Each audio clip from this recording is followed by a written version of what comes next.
3, 2, 1.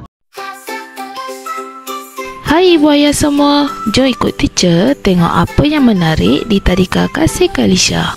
Tadika Kasih Kalisha mempunyai dua cawangan, iaitu di Sendayan dan juga di Lukut Port Dickson. Kami menerima pelajar 4, 5 dan 6 tahun.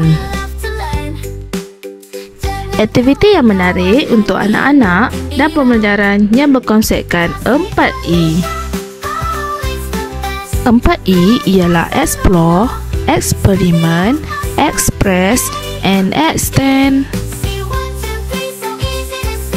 Bukan itu saja, pelbagai aktiviti menarik yang akan dijalankan sepanjang bulan.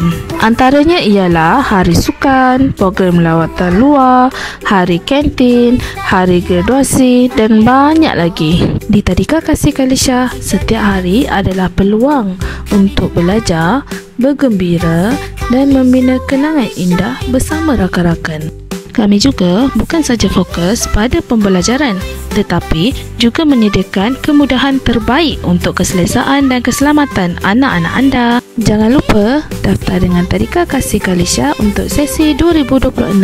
More activities, more fun learning. Bye!